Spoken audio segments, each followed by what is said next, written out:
Hi everybody, I'd like to welcome you to our first Facebook Live event. My name is Gail.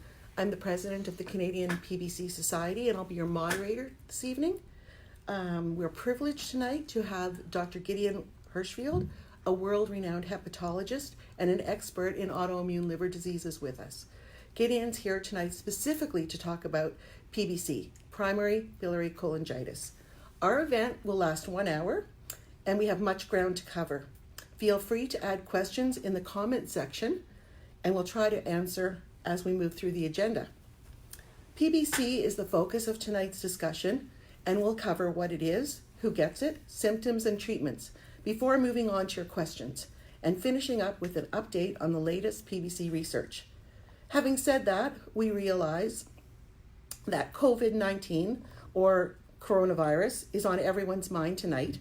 So we've decided to spend the first 10 minutes discussing how our community can remain safe during this pandemic, and I'll turn it over to Gideon for his guidance.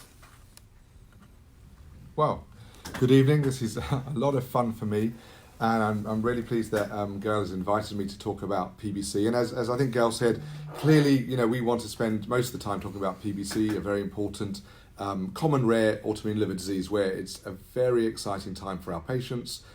With lots of advances in science, treatment, and outcomes. However, given the circumstances, the reason we're on Facebook Live and I'm not sitting beside a nice fire having my dinner doing this with Gail is because of COVID-19.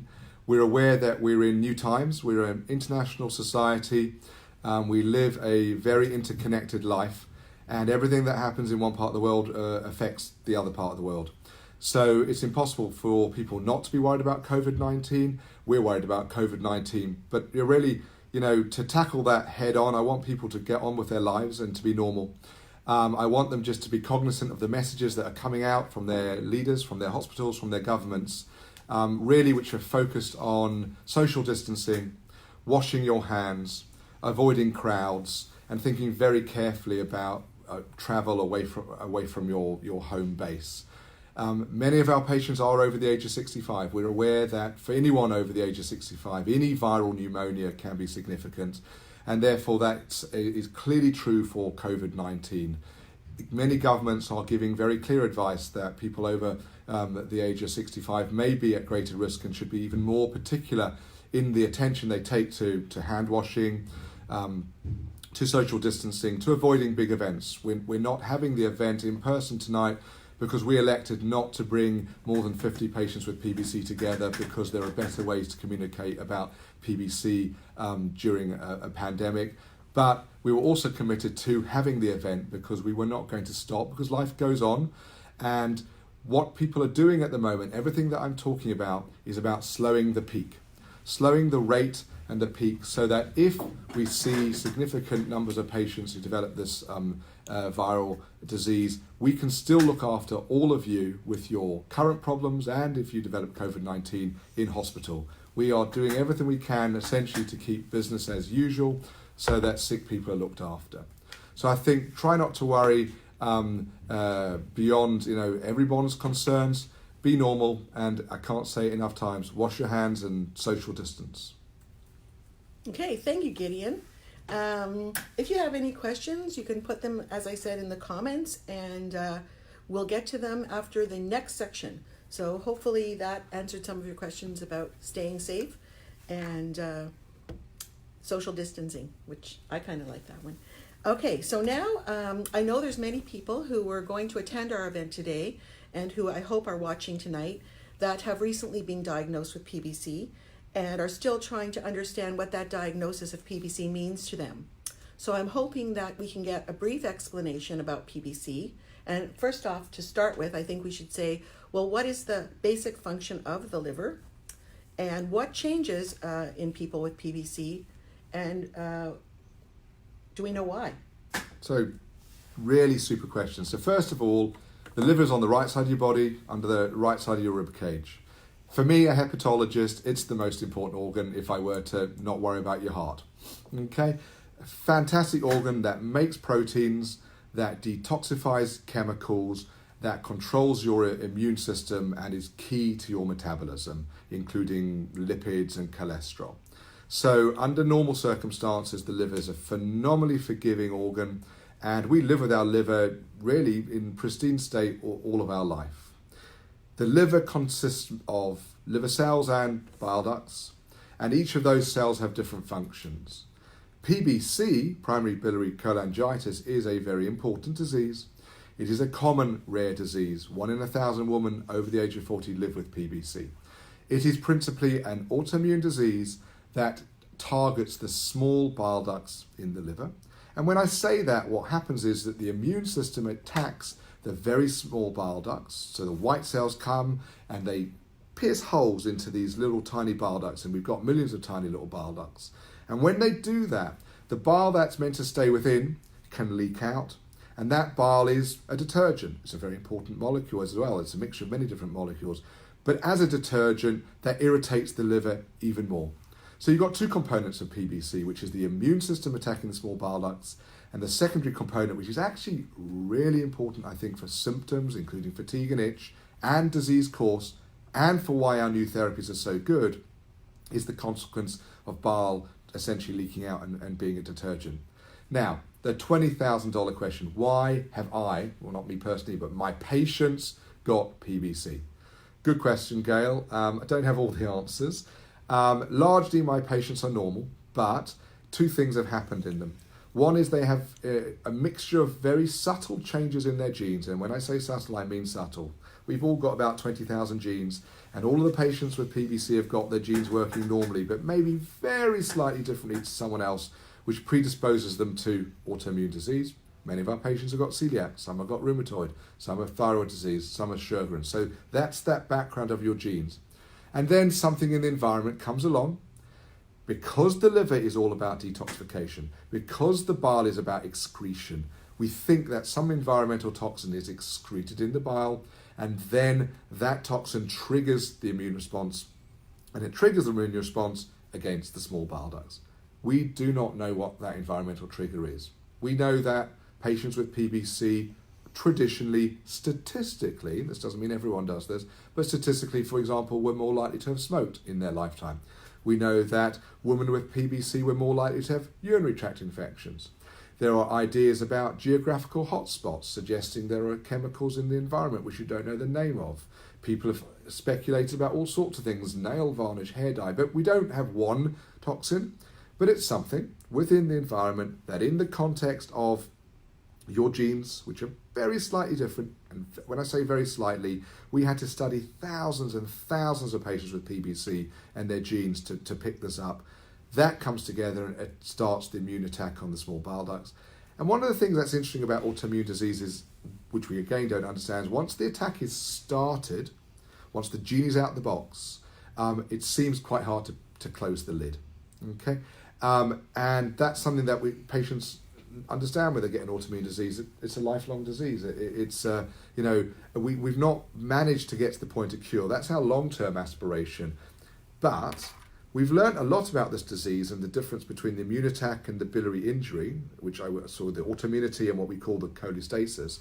And what's really interesting, we've shown over decades that we can treat the cholestasis, ursodeoxycholic acid, obeticholic acid, other clinical trials, and make real impacts on our patients' lives and make real reductions in their need for liver transplantation. Okay, thanks. So now that we have the disease, we have this genetic predisposition, can we test for that gene? No. So it's not one gene, it's many genes.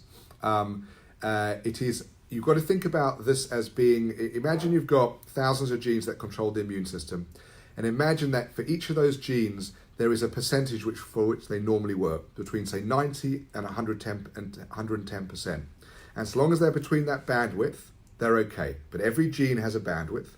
And then imagine that the genetic changes we're talking about mean that some genes work at 87%, some genes work at 114%, some genes work at 110.5%. When you put all of those together, those many genes being subtly different, that's when you have an orchestra that is just sounding very slightly different, maybe very slightly louder, but You only pick up that extra volume, that extra change in the immune system when the environmental trigger comes along. And it's only the environment plus that subtlety that then leads to the big thunderclap. So can the environment trigger, sorry, going off script here, but can the environment trigger come years before you get it? Well, that's exactly what we think. So, so you can't test the genes, okay, because it's not a single gene disorder, it's not a dominant gene effect. We know that we have patients where we have picked up the characteristic marker of PBC, anti-mitochondrial antibody, years before they've got clinical PBC, which clinical PBC is largely defined as abnormal liver tests with anti-mitochondrial antibodies plus or minus a liver biopsy.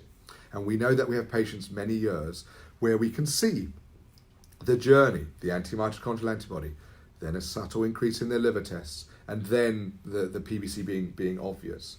And that suggests that it might be that the environmental trigger could have come and gone. But we don't honestly know. We don't know whether the environmental trigger is there all the time and we can't get rid of it because we don't know what it is. Or it was a single bit of bad luck. You happen to be exposed over a certain number of days for a certain threshold to a trigger that leads to autoimmunity in, for you, PBC. And it's going to be really hard to crack. Let's be blunt about that because we can't really look after patients until there are patients. We'd like our patients not to come and meet us until they need to see us. Okay, so we aren't going to be able to go back in everyone's history and say, oh, 10 years ago you were involved or related to an environmental trigger. But there is some work and people are looking at geographic epidemiology to see whether there's things in the soil, in the environment, in power plants, in coal mines, in the neighbourhoods that might link. But we'll never get to the point, it's very hard at least to get to the point where we'll be able to answer that perfectly. Okay, so at this time we know there's no cure, so there's no magic bullet, so to speak. No. But how do you treat patients who have PBC when you first get them? Okay, so the most important thing is, I believe firmly in this, I give them a clear diagnosis. I tell them what they have, okay? You have PBC. This is a disease that may impact on your quality and quantity of life, but there are very good treatments and there's lots of optimism. So that's really important. The second thing is, having made a clear diagnosis and making sure they understand, is I treat everyone is offered treatment with ursodeoxycholic acid. Okay, ursodeoxycholic acid is a relatively cheap drug that's been around a long time. And now the evidence suggests that everybody who receives ursodeoxycholic acid derives some benefit. Not everyone derives as much benefit as I would like, but everyone derives some benefit. So everyone is asked to take ursodeoxycholic acid. Most people can. There are some people who can't tolerate it. That is okay. Okay.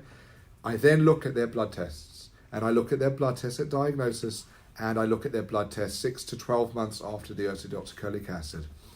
And looking at that, their age, their symptoms, I tell them whether ursodeoxycholic acid is enough, or whether they are in the 25 to 30% of patients, maybe more, who need more than just ursodeoxycholic acid. And at that point, I explain to them the pathways that have been developed by the American Association for the Study of Liver Disease, by the European Association for the Study of Liver Disease, United Kingdom, etc., that tell me what to do as a clinician when ursodeoxycholic acid response is insufficient.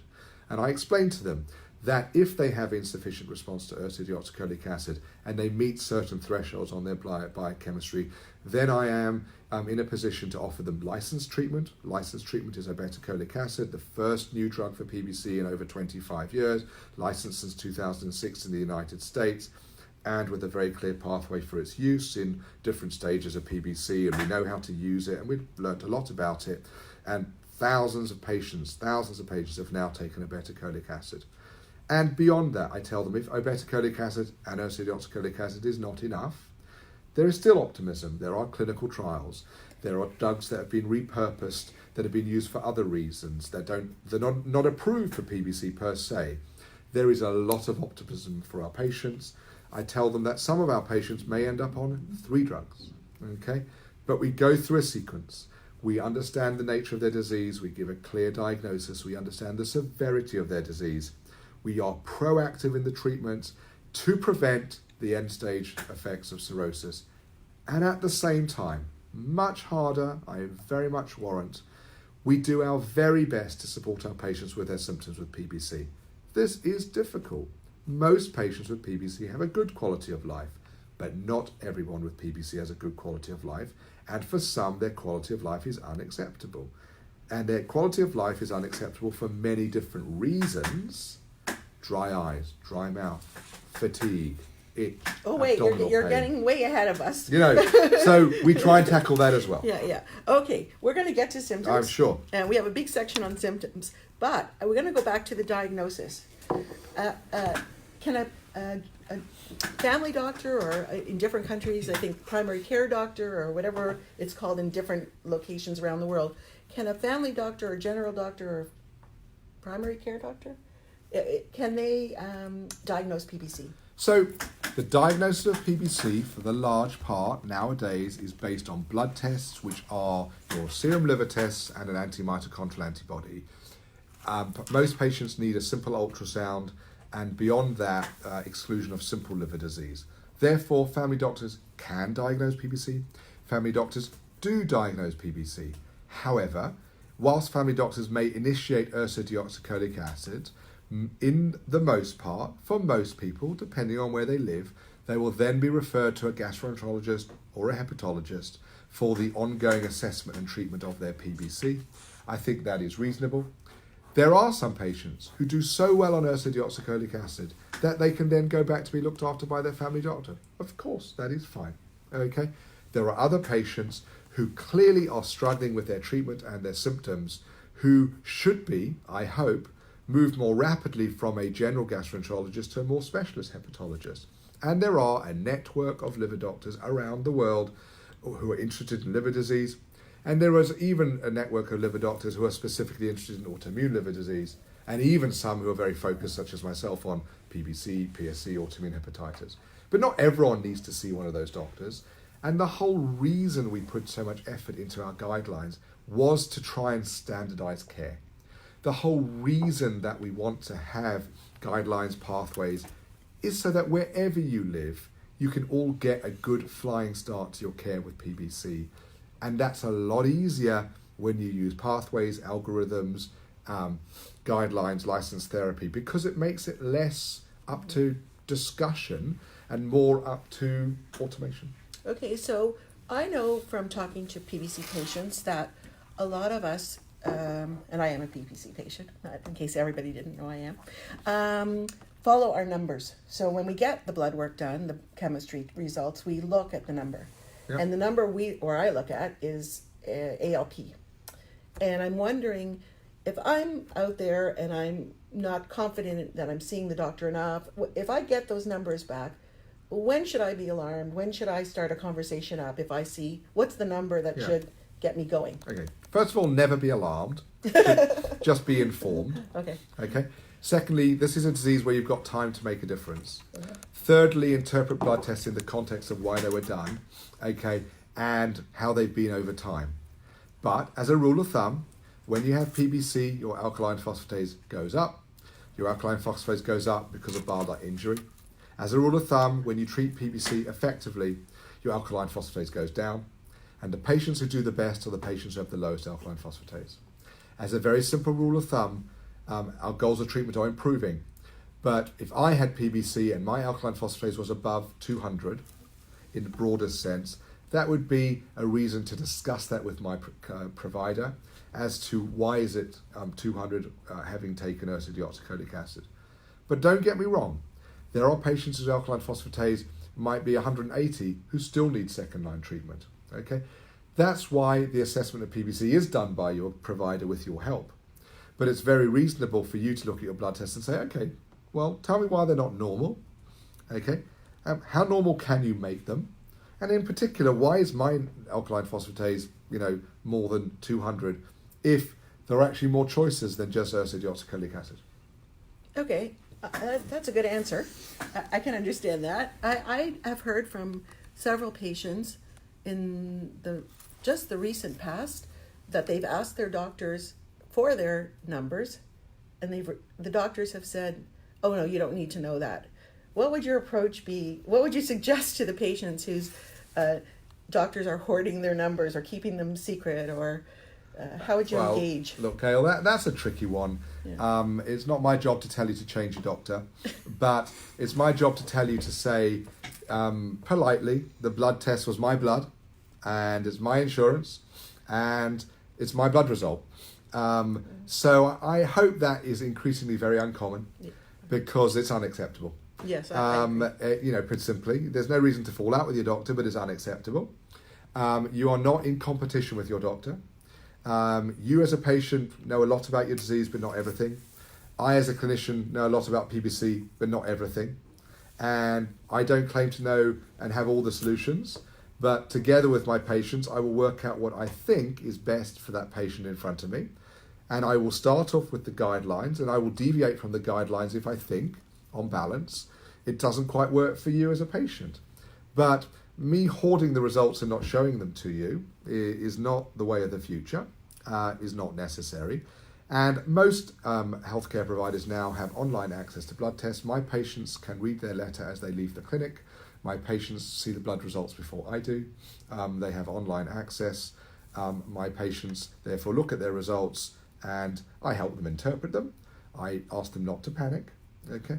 And of course, we then discuss it. And it's true, there will be some patients whose alkaline phosphatase is more than 200 who I don't give more treatment to. And there'll be some patients whose alkaline phosphatase is 170 who I do. And that was the reason they saw me. Okay? But, there's nothing to hide. And it's when just communication. When you get those blood results back, what's your window for seeing improvement to know if it's working? Is it like within 6 months it should work? Broadly speaking, we look at it slowly. Okay. We can tell within 3 to 6 months, but the guidelines, largely based on research we've done, because that's when blood tests were available, we look at 12 months after ursodeoxycholic acid, and then we look to see results 3 to 6 months later. So you've got plenty of time. We're looking at trends. We're looking at graphs. Okay, great. I want to go back just to what you said at the beginning about the genetic component. A lot of people worry about if their children are going to get this, and should they be testing them, and is it just testing your daughters, or what's your advice? Okay, so largely your children will not get PBC. On average, if you have 20 patients with PBC, one of them will have a family history of PBC. The reason for that is your genes predispose you to autoimmunity, but already PBC is a common rare disease and only 1 in 1,000 women over the age of 40 get it. So even if you had children and their risk of getting PBC was, say, twice the average, that still means the vast majority will not get PBC. So how do I tackle that in practice? Number one, I reassure my patients. Number two, personally, I do not screen all family members.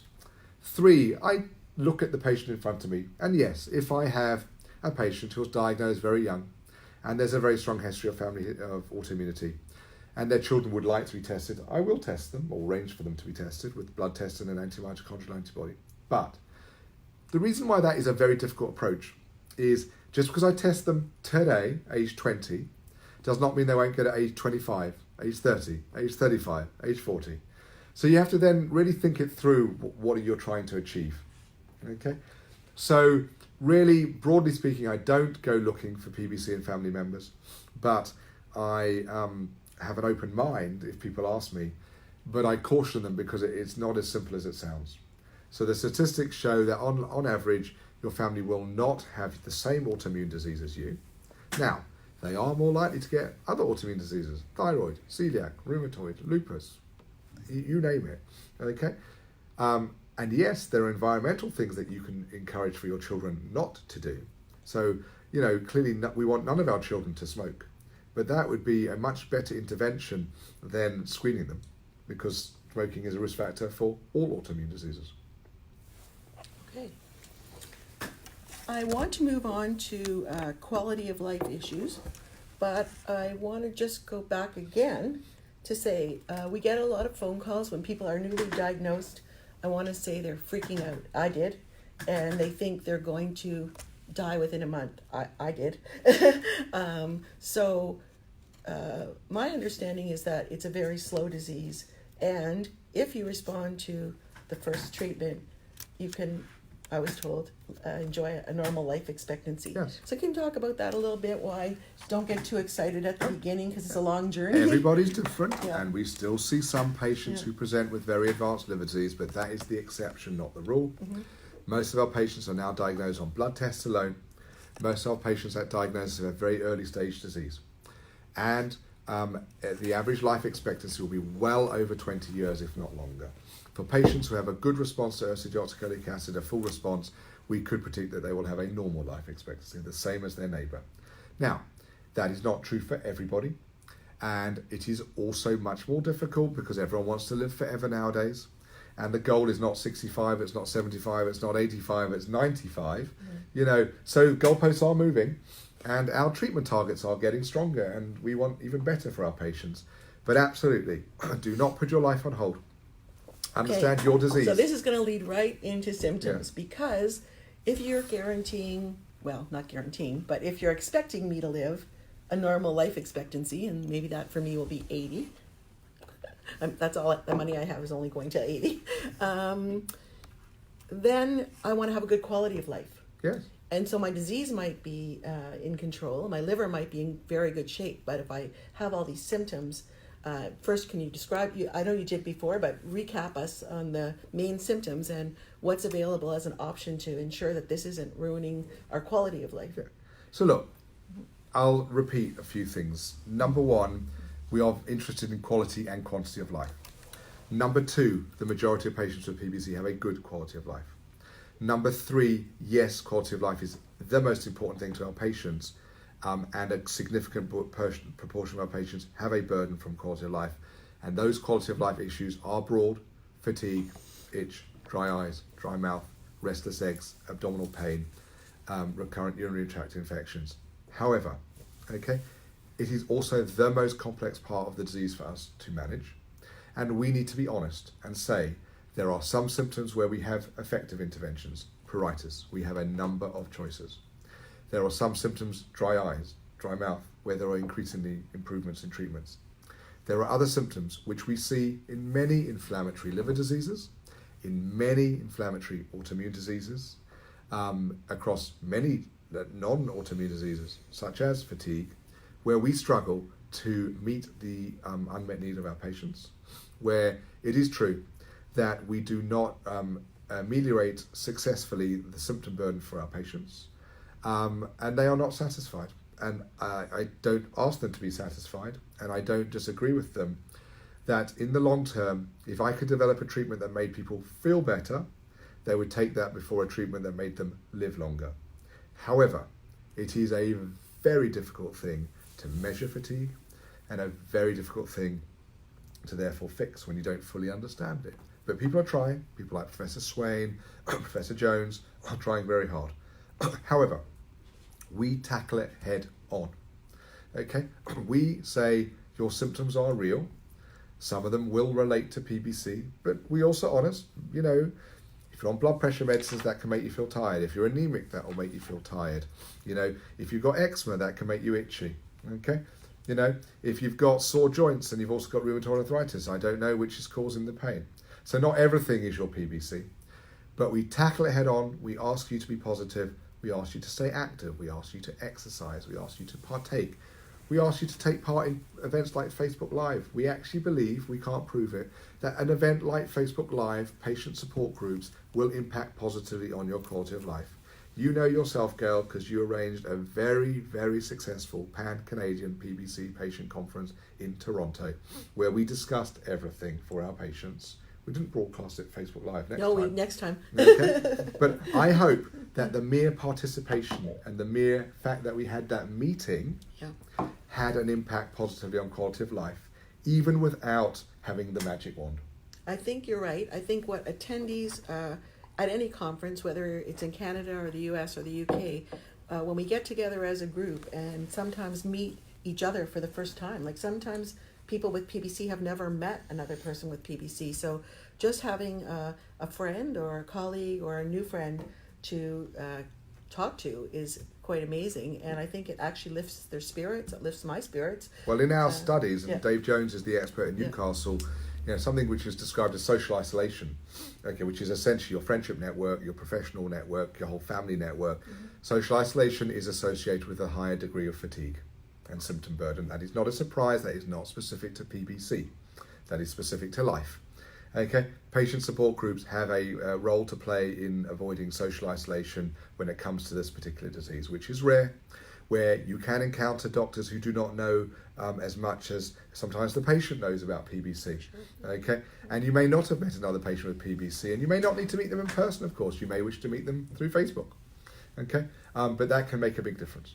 Okay, that's great. And now we go to everyone's favorite topic, extra medications, painkillers, cannabis, supplements, herbal remedies.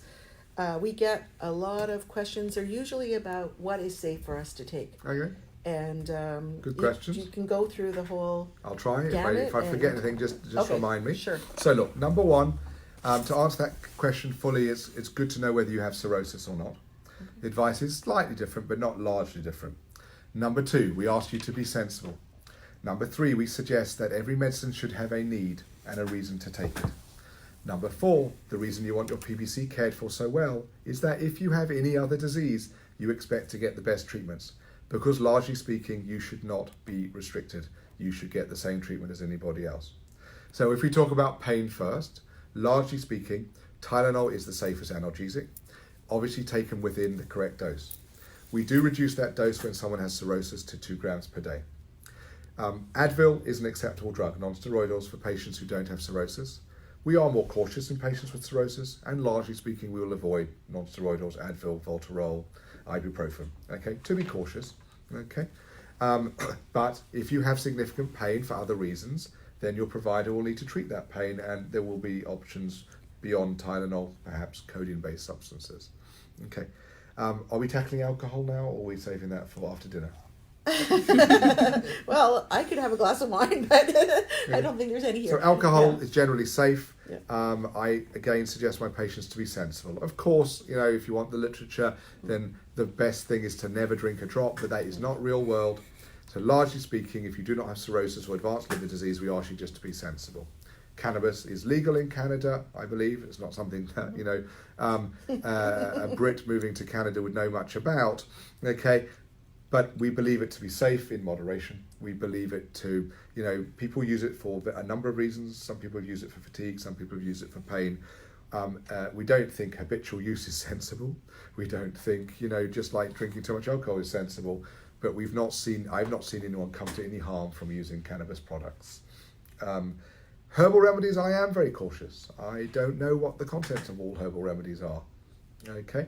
In the UK, we would go to a shop called Holland & Barrett. Okay, here you might go to Shoppers, I guess. Okay, broadly speaking, I'd suggest that what you buy should be in a shop which is traditional, not online, broadly speaking. Okay, avoid things that you don't know what's in. There's a reason why drugs are licensed. It's the only way to know that they are safe. And what about things that advertise themselves as liver cleanses or things like that? Well, I could answer that in two ways. Always be optimistic, but I would rather they gave the money to your charity. Okay, thank you. I think they're very expensive and offer no proven benefit. You can always make a claim, a reason why something in theory will work. For most of these molecules, the problem is that you can do some experiments in the laboratory, but you could never take the dose that would be required to see the effect in a human. My suggestion to you would be to have a healthy diet, to exercise, to not smoke, to drink within moderation. Okay, to avoid fatty foods, to be sensible, and to eat fresh fruit and vegetables. And that if you do all of that, apart from vitamin D supplementation and a multivitamin, you should not need anything else. And specifically to liver tonics, it's to my knowledge there are no liver tonics that will treat PBC. Okay, now I think we've wrapped up the questions that I had, the formal questions. And I'd like to now ask you some that came from the Facebook Live event. So one of our questions is, are you considered immune compromised with PBC? Very good question. I don't even know if I'm saying it immune. So if you do not have cirrhosis and you are not on steroids, which would be the large majority of patients with PBC, the answer is no, you are not considered immune compromised. If you are on steroids or azathioprine, maybe you have other autoimmune diseases, maybe someone has considered a diagnosis of overlapping autoimmune hepatitis, then you will be considered immunocompromised. Prednisone and azathioprine is largely considered a low degree of immunocompromise, so it is usually at the low end of the risk. High immunocompromise is patients who have bone marrow transplantation, organ transplantation, things like that. Patients with very advanced cirrhosis, and by that I usually mean patients with early signs of liver failure, should be considered immunocompromised, because I told you the liver is very important for the immune system, and when it's very sick it's not working effectively, and they have a very non-specific immunocompromise. So yes, very advanced liver disease I would consider immunocompromised. Okay, you mentioned autoimmune hepatitis. I've heard it called overlap syndrome. How many people have that? Really good question. In my clinic, very few.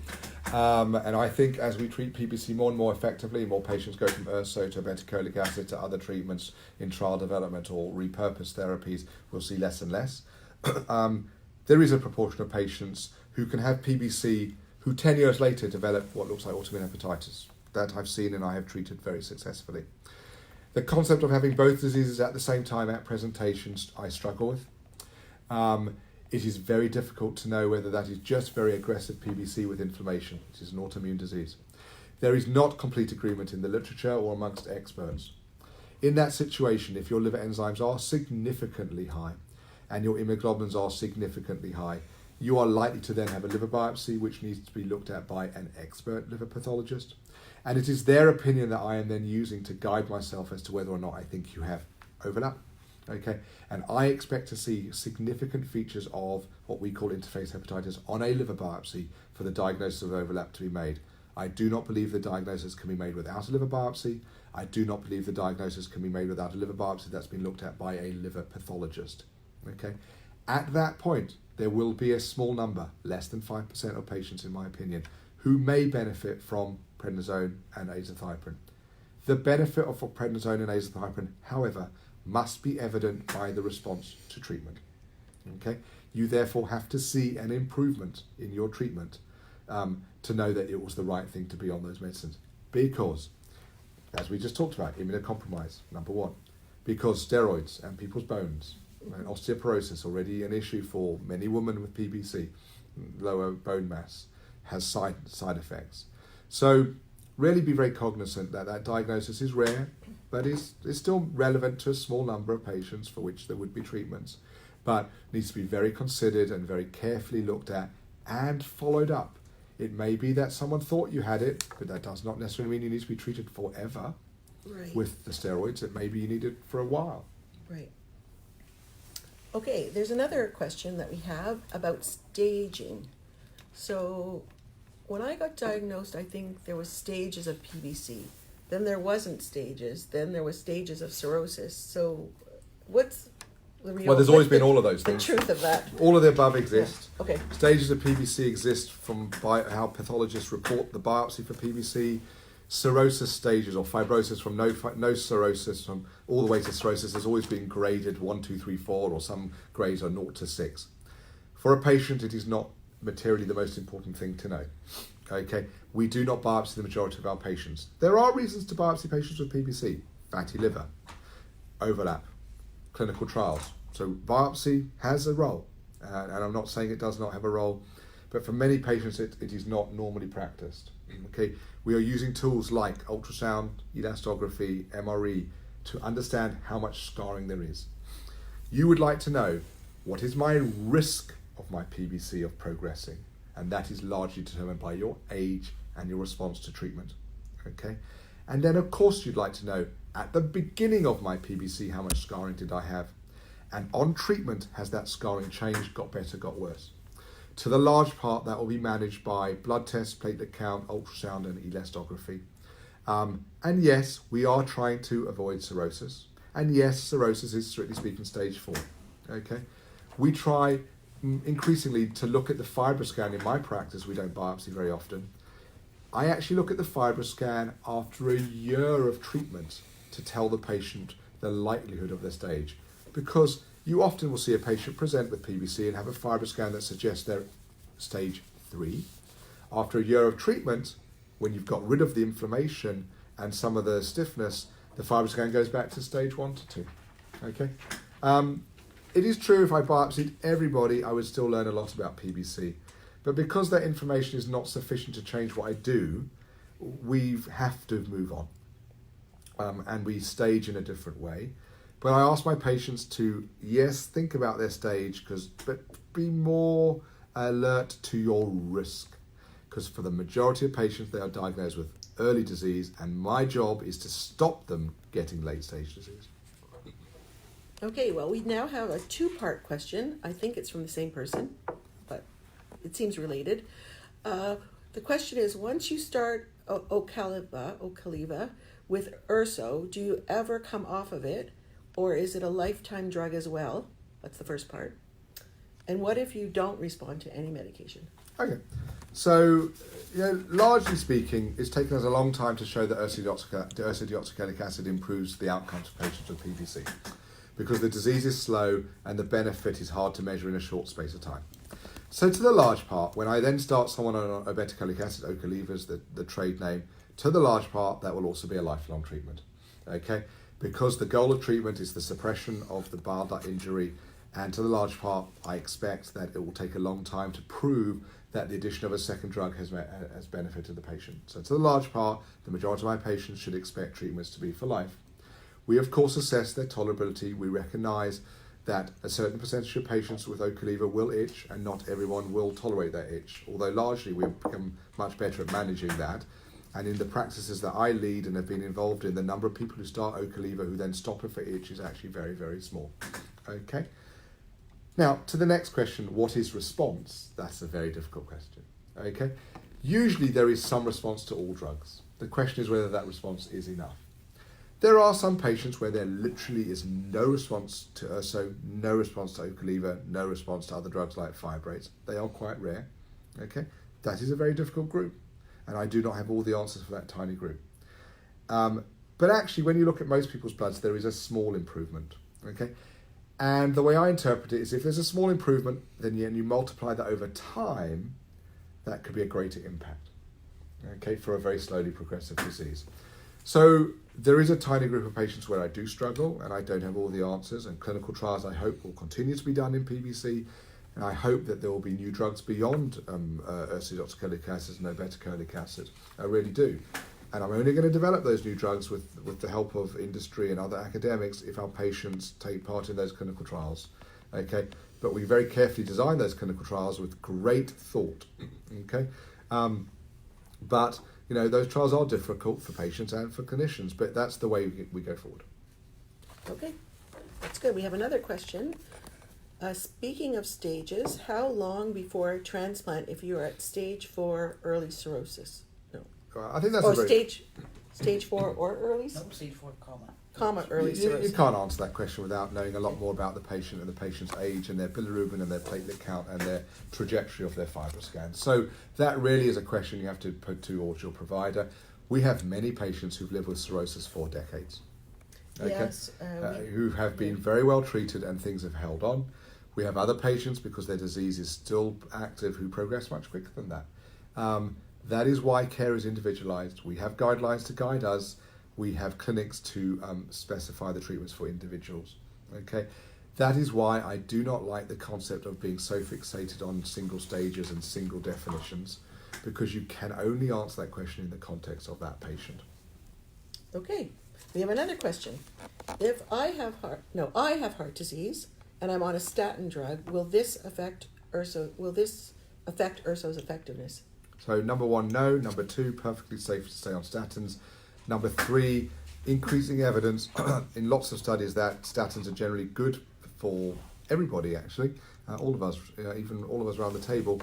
And statins are maybe even good for anyone with cirrhosis. It's actually, there is a whole discussion amongst liver doctors around whether everyone with liver disease should be on a statin. Okay. So broadly speaking, I'm very positive about statins. There's a very small number of people who don't tolerate it, who have a side effect. That's the same with every drug that has ever been made. Okay, but largely speaking, very good drug. It is one of the reasons why people are living to their 80s and 90s. Okay, so we have time for 2 more minutes of questions from our audience, and then we're going to move on to research and new developments, new drugs in development, and new findings, and what your colleagues are all working on. Good. Because there's some exciting things happening that we just heard at a big liver meeting in Canada. So, do we have a question?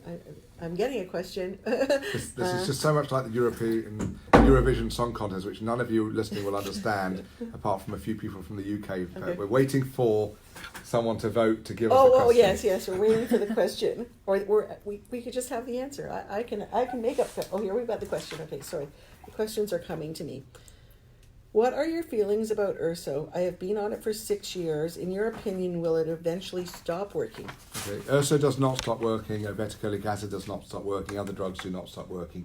These drugs are not, because they're not working through the immune system, these drugs do not work in a way that you become resistant to them. Our advice, as I just mentioned, is that they're likely to be lifelong drugs. Okay. I have a question before I see another question's coming in. And my question is, we haven't talked at all about men getting PBC, but 1 in 10 are men. Mm-hmm. How is their disease different than ours? Why do there seem to be so few people? Yeah. Okay, so we don't know why mainly women get this disease, but we believe that's something around the immune system and genes and environment and estrogens. When a man gets PBC, largely it is the same, diagnosed in the same way and treated exactly the same way. I'm embarrassed to say, and maybe I am living this, men do not go to their doctors as much. And as a result, that may be why when men get diagnosed and people also don't think about it as much, they often have more advanced disease. Okay, so we are a little bit more careful with our male patients. They often have more scarring. And all men, I repeat, all men who live with liver disease will have a high rate of liver cancer. It is just something that is a male thing. Okay, so male patients with PBC, we are particularly careful about liver cancer. Okay, we have another 3 questions, and then I think that might be it for the questions. votes are in. This is great for now, and then we'll move to the new developments.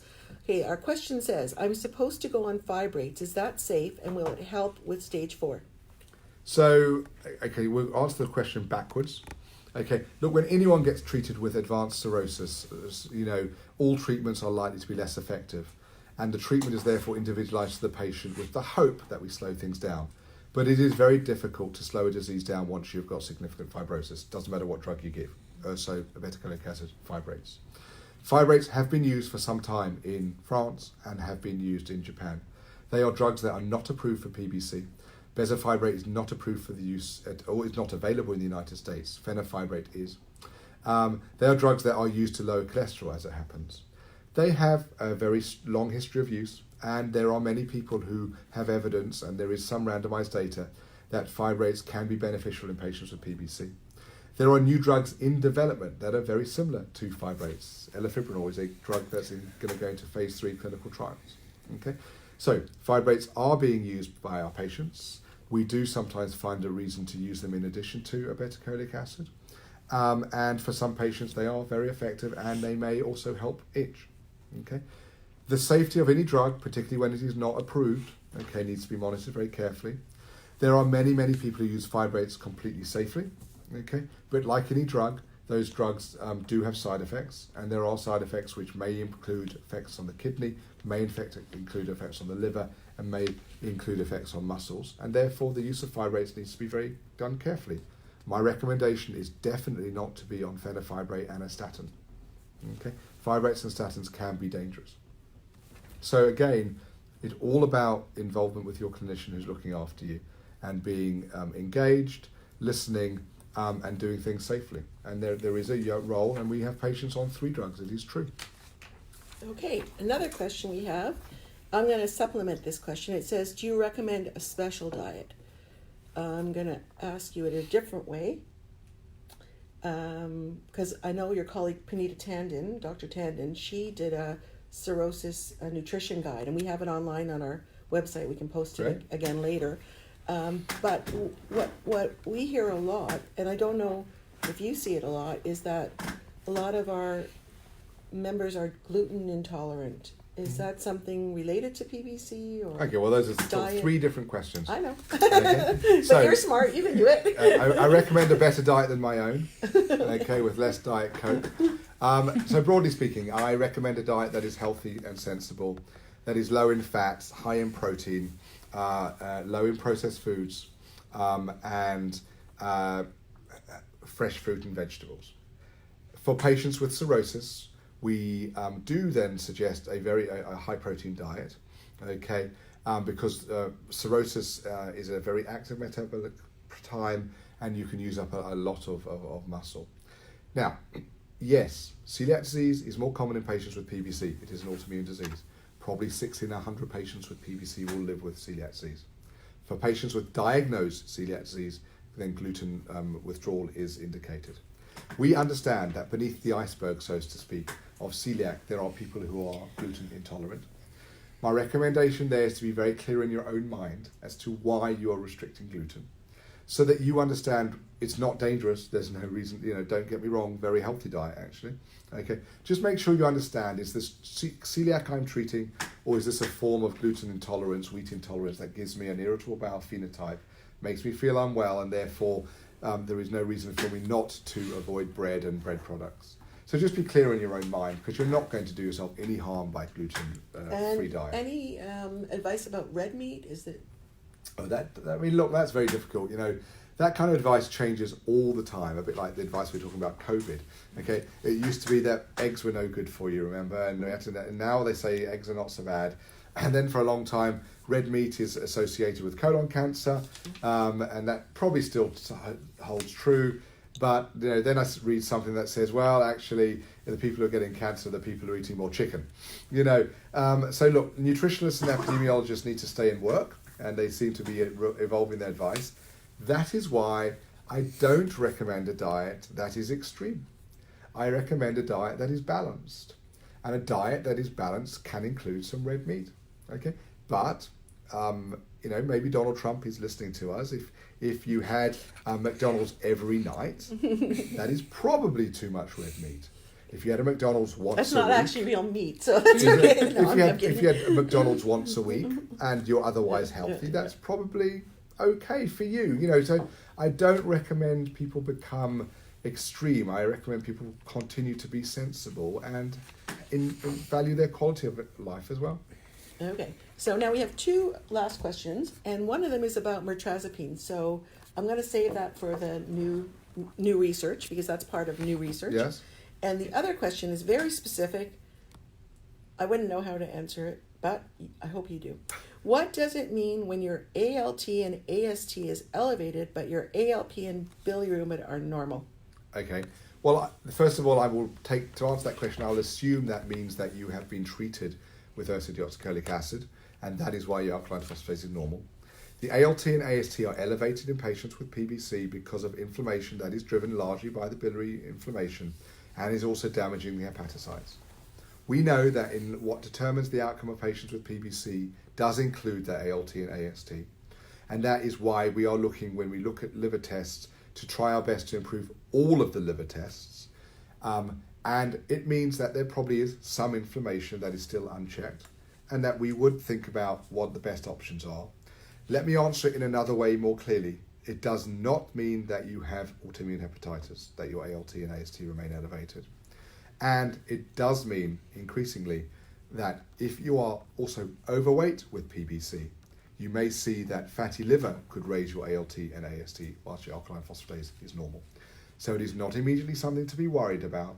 It is something to be aware of, and it is something to discuss with your provider as to whether or not it needs intervention. But it does not equal autoimmune hepatitis. Okay, I think that will take us now into the exciting round of new developments. And I think it would be great to start off with what you and your colleagues are working on right now that would be interesting to us. Okay, well, we're trying our best. It is trying times for lots of reasons.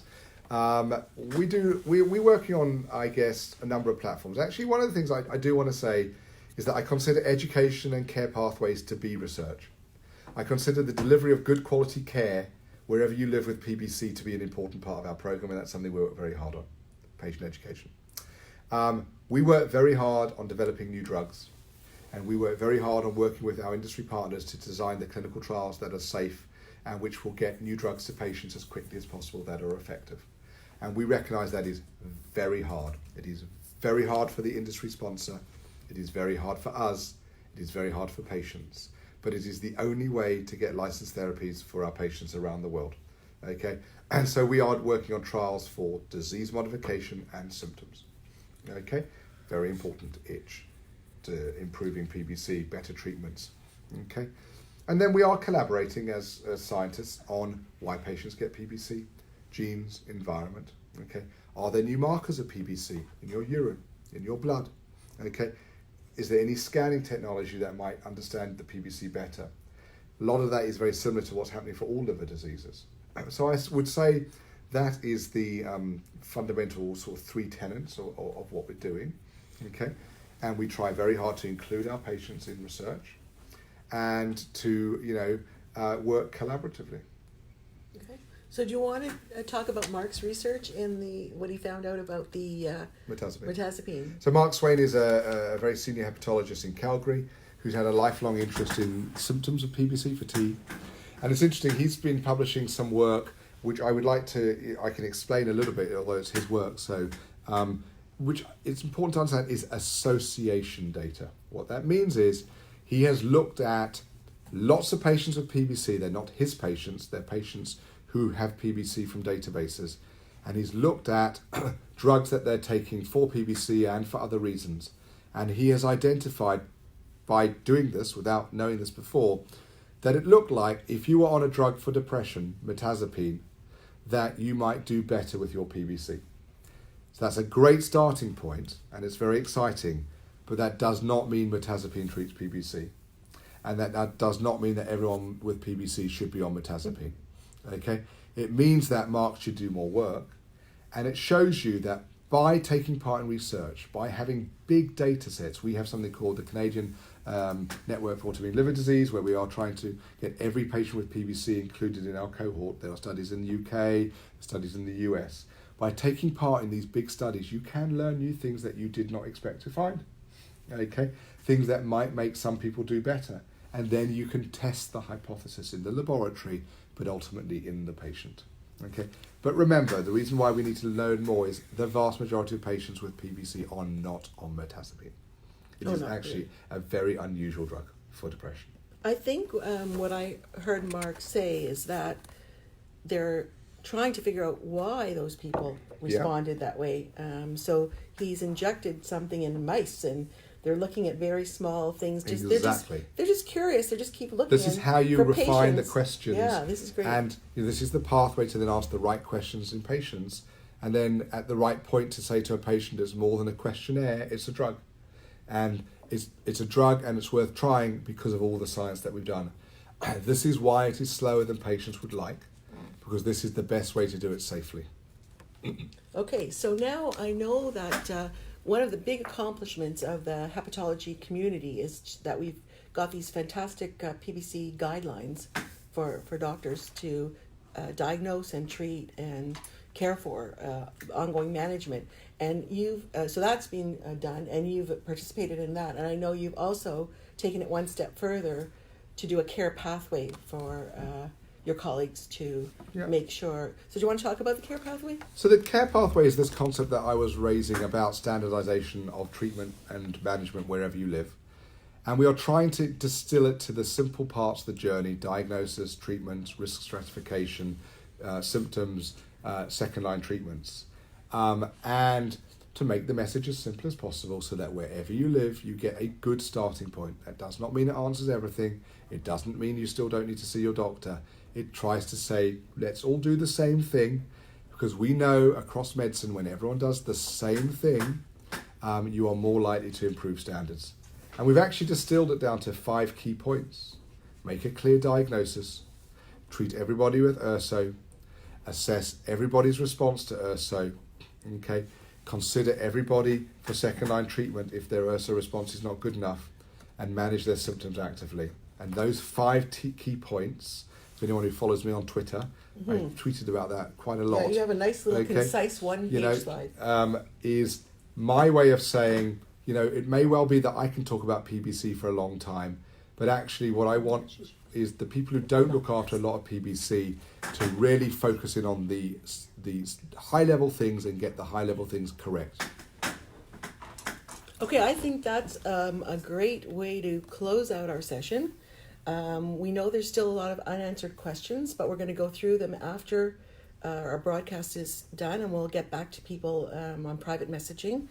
I think from a patient's point of view, getting equal treatment no matter where we live, rural, urban, Canada, United States, Great Britain, is something really special. And I think that a lot of us talk amongst ourselves because the Facebook groups have no boundaries, country boundaries. Yes. But you can see there's a disparity in care.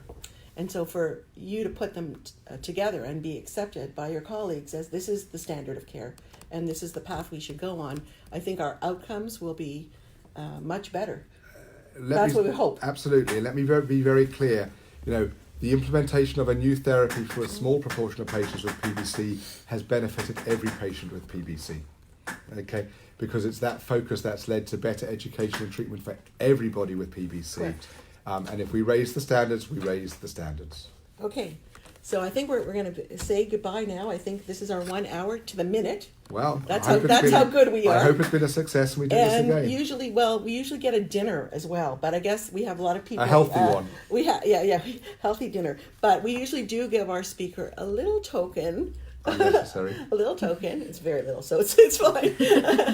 But well, thank you very much. That's a big thank you for supporting our group as always through many years. It was a lot of fun. I hope people joined in, and I hope if people want to do this again, I think this is technologically simple. Mm-hmm. Great. Well, we will still do face to face. Don't worry. We still get the dinner. We are still going to be humans, and we are going to interact. I'm kind of hungry. Okay. We are simply delaying things. Okay, thank you everybody who attended, and I hope you liked it, and I hope you follow us on Facebook, and what did they say? Like us and join us, and like and follow. Like and follow us, and well done, Gail. Thank you very much.